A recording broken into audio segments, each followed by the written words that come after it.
ప్రభుత్వంపై తీవ్ర స్థాయిలో మండిపడ్డారు బీఆర్ఎస్ అధినేత కేసీఆర్.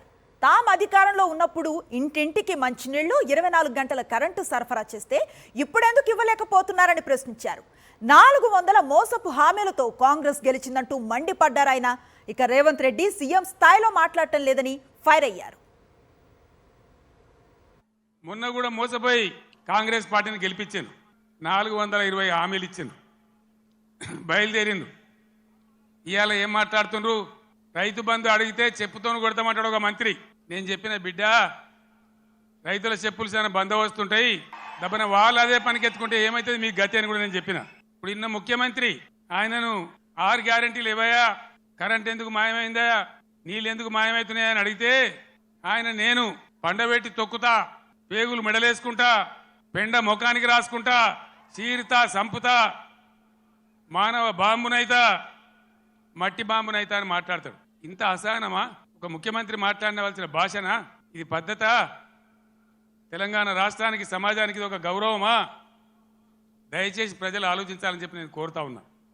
తెలంగాణ ముఖ్యమంత్రి అంటే తెలంగాణ మాట్లాడే మాటలు, ఆ ముఖ్యమంత్రి మాట్లాడే మాటలు, ఎవరన్నా ముఖ్యమంత్రి పదవులు ఉన్న వ్యక్తి మేము మానవ బాంబులం అయితే మనం మాట్లాడొచ్చునా? మాకు మాట్లాడరాదా? తిట్టానంటే తిట్టు తక్కువన్నాయా? ఇవాళ గీయాలకు మొదలు పెడితే రేపు గీయాల దాకా తిట్టచ్చు. ఎవడన్నా ముఖ్యమంత్రి లంకె బిందెలని మాట్లాడొచ్చునా?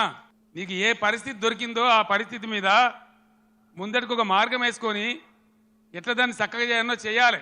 మంచినీళ్లు భగీరథ ప్రయత్నం చేసి 2-3 నెలలు రాత్రి నిద్ర లేకుండా, రాత్రి 3 గంటల వరకు కూడా పనిచేసి ఒక అద్భుతమైన పథకం రూపకల్పన చేసి మంచి సోర్సుల దగ్గర పెట్టి నేను ఒక ఛాలెంజ్ చేసిన అసెంబ్లీలో మీకు జ్ఞాపకం చేస్తా ఉన్నా. ప్రతి ఇంటికి నల్లా ఇచ్చి బ్రహ్మాండంగా మంచినీటి సరఫరా చేసినాం. ఇప్పుడున్న ప్రభుత్వానికి ఆ పథకం నడిపే తెలివి లేదా అని నేను అడుగుతా ఉన్నా. ఎందుకు ఇలా మిషన్ భగీరథల సమస్యలు వస్తూ ఉన్నాయి?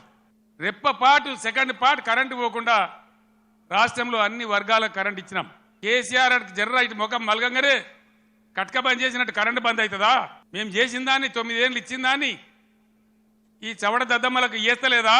దయచేసి ప్రజలు ఆలోచించాలి.